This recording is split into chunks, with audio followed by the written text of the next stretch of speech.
আসসালামু আলাইকুম রহমতুল্লাহি ওবরকাতুহু। সম্মানিত দর্শক, রাজনীতির দুটো সমীকরণ একেবারে স্পষ্ট হয়ে পড়েছে।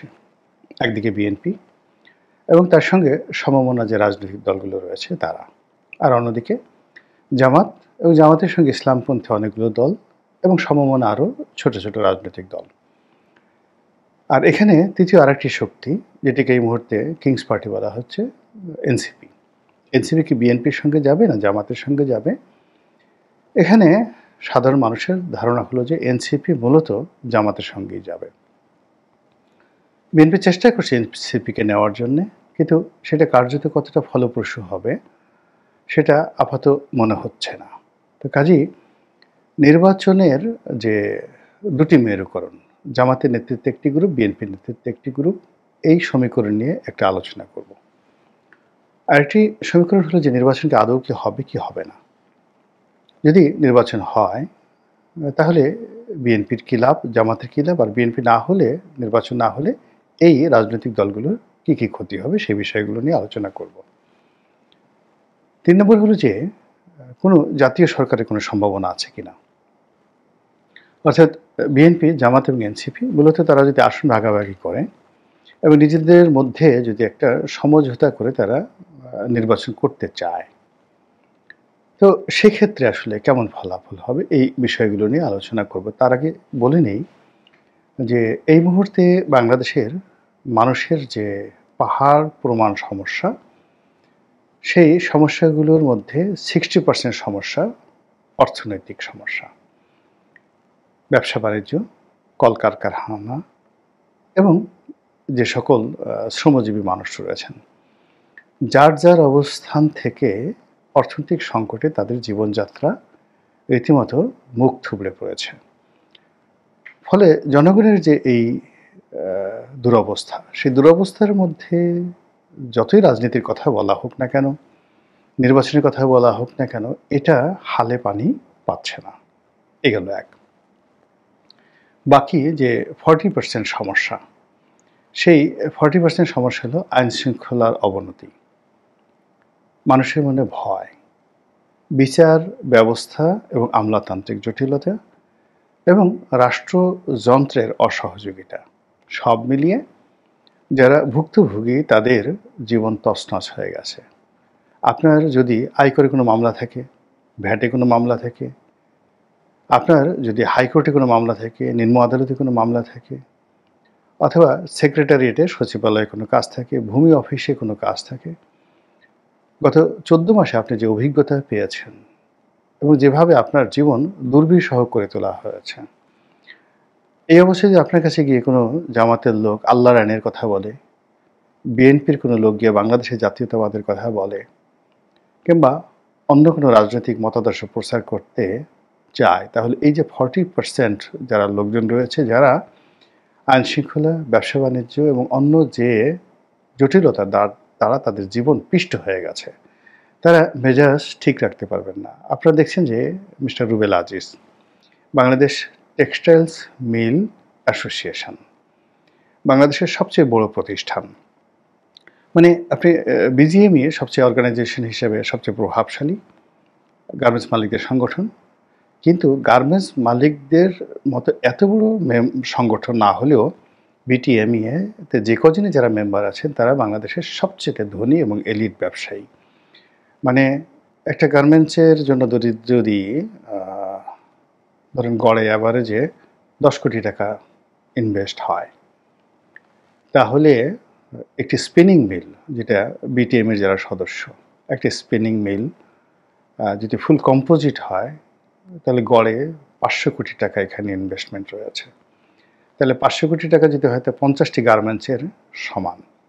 তো সেই প্রতিষ্ঠানের, অর্থাৎ বিটিএমের যিনি প্রেসিডেন্ট রুবেল আজিজ, পার্টিজ গ্রুপের অন্যতম কর্ণধার প্রয়াত হাশেম সাহেবের পুত্র, তিনি এই সময়টিতে বেশ বিক্ষুব্ধ হয়ে পড়েছেন। গত 14 মাসে এলএনজি নেই, গ্যাস নেই, বিদ্যুৎ নেই এবং কলকারখানাগুলো চলছে না।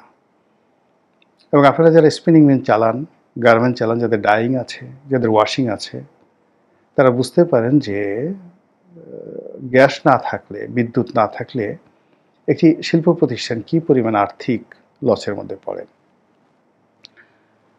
আর দ্বিতীয়ত যে ব্যাংকিং ব্যবস্থা, পোর্ট কাস্টমসের দুরবস্থা, মানে সব মিলিয়ে বড় বড় শিল্প কলকারখানার মালিকদেরকে রীতিমতো পাগল বানিয়ে ফেলেছে। ফলে তারা তাদের কথা বলার চেষ্টা করছে। বিজিএমের সভাপতি, বিটিএমের সভাপতি তারা সদল বলে প্রধান উপদেষ্টার সাথে দেখা করার চেষ্টা করেছেন। ডক্টর মোহাম্মদ ইউনূসের সঙ্গে দেখা আদৌ পায়নি। যখন তারা বলছেন যে একের পর এক শিল্প কলকারখানা বন্ধ হয়ে যাচ্ছে, তখন সরকারের পক্ষ থেকে যখন বলা হচ্ছে যে শিল্প কলকারখানা বন্ধ হওয়া মানেই মানে দেশের যে শিল্পের উন্নয়ন হচ্ছে না তা নয়।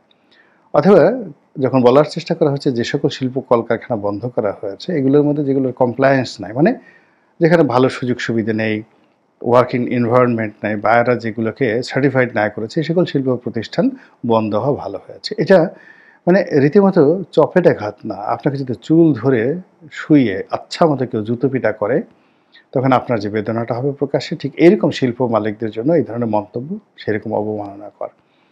তারই প্রেক্ষিতে জনাব শেরুবেল আজিজ বিটিএমের সভাপতি তিনি বলেছেন যে ওই লোক, একটা বিশেষ লোককে উদ্দেশ্য করে বলছেন যে তিনি উন্মাদ হয়ে গেছেন, পাগল হয়ে গেছেন। তো এরকম যে একটা অবস্থা চলছে সেই অবস্থার মধ্যে তাদের কাছে, অর্থাৎ এই যে ব্যবসায়ী যারা লোকজন রয়েছেন তাদের কাছে Awami League, BNP, Jamaat does not matter.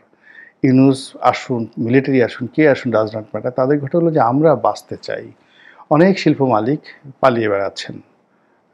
এর কারণ হলো তাদের শ্রমিকরা তাদের কাছে টাকা পাবে। অনেকে মামলা মোকদ্দমা শ্রমিককে দিয়ে বসে আছে।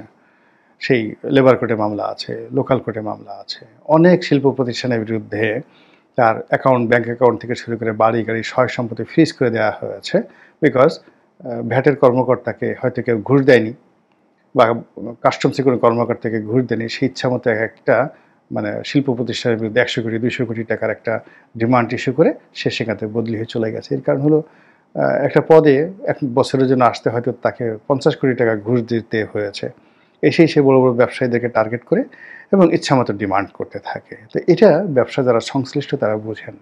আগেকার আমলে এটা ছিল, কিন্তু এখন যে পুকুর চুরি হচ্ছে, সাগর চুরি হচ্ছে, মহাসাগর চুরি হচ্ছে, এর তুলনায় মানে এই জুলুম অত্যাচার গত 14 মাসে এই সেক্টরে 100 গুণ বেড়ে গেছে। জাস্ট 100 গুণ। তো এই কারণে ব্যবসায়ীদের মাথায় আসলে এরকম নির্বাচন নিয়ে, ইলেকশন নিয়ে কোনো মাথা ব্যথা নাই। অনেক মানুষ আছে যার শরীর স্বাস্থ্য ভালো না। আমি নিজে একজন প্রার্থী ছিলাম। ইলেকশনের আমার একটা স্বপ্ন ছিল, শখ ছিল, প্যাশন ছিল এবং ব্যবসা বাণিজ্য যখন আমার তুঙ্গে ছিল তখন আসলে আমি মনের আনন্দেই সেখানে গিয়েছি। কিন্তু 2018 সন থেকে করোনার সেই সময়কাল থেকে মানে ব্যবসা বাণিজ্যের অবনতি হতে হতে এমন একটা অবস্থা হয়ে গেছে, একটা নির্বাচন করা তো অনেক পরের ব্যাপার। ঢাকা থেকে একটা অফিস থেকে আর একটা অফিসে যেতে আমার কয় টাকা গাড়ির তেল যাবে, এই কথা আমাকে এখন চিন্তা করতে হচ্ছে। নির্বাচন করব, টাকা পাবো কোথায়? আর যারা একবার সৎভাবে হালালভাবে উপার্জন করে নিজের পকেটের পয়সা খরচ করে রাজনীতি বা অন্য কোনো কাজ করে, আসলে তারা জীবনে কখনো চাঁদাবাজি করতে পারে না, দুর্নীতি করতে পারে না। ফলে সত্যিকার যারা সৎ রাজনীতিবিদ, যারা নিজের টাকা রাজনীতি করতে চান, এই সময়টা তাদের জন্য ফেভারেবল নয়। আর যারা চাঁদাবাজি করে রাজনীতি করতে চান তারাও চাঁদা পাবেন কোথায়? চাঁদা দেওয়ার মতো লোক নেই তো এখন। জুলুম অত্যাচার করে আপনি যে একটা বাড়ি দখল করবেন সেটা বিক্রি করতে পারবেন না।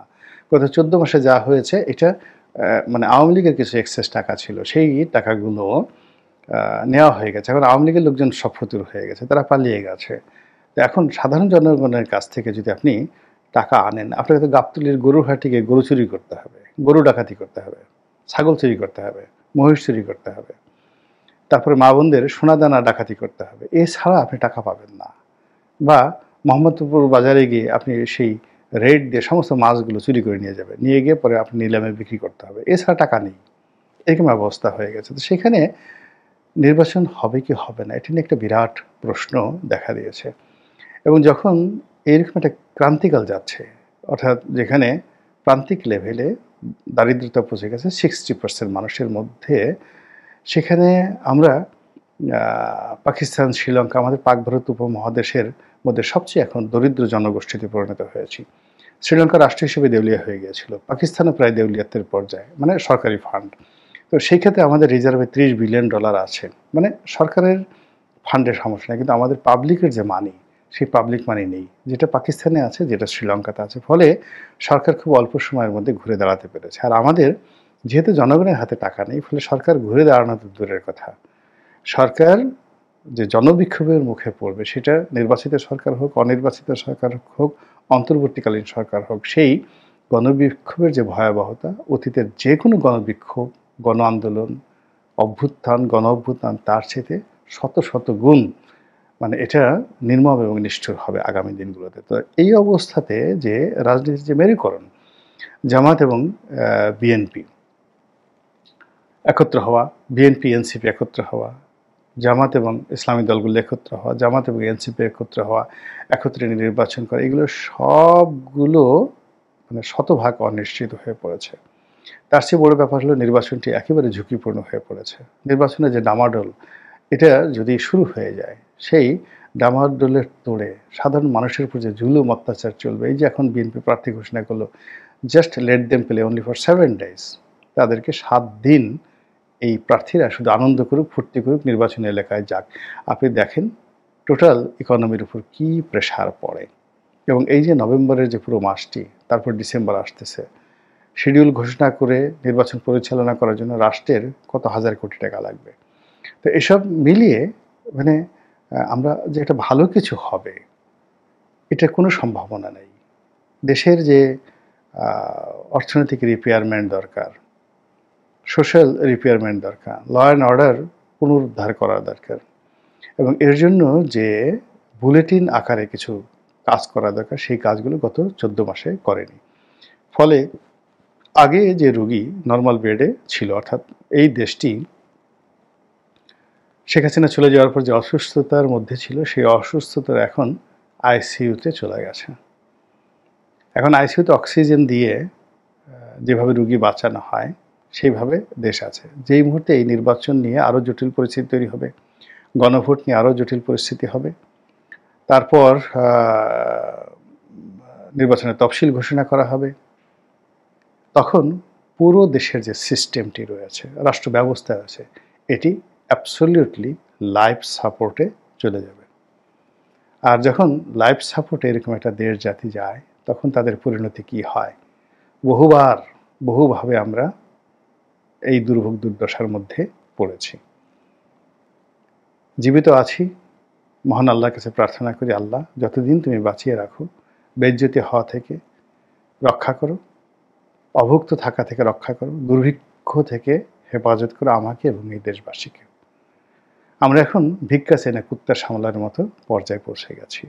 বড় বড় কথা, বড় বড় বুলি, রাজা বাদশাদের হাতি ঘোড়া খেলা, এই জিনিসগুলো আমরা এখন আর সহ্য করতে পারছি না।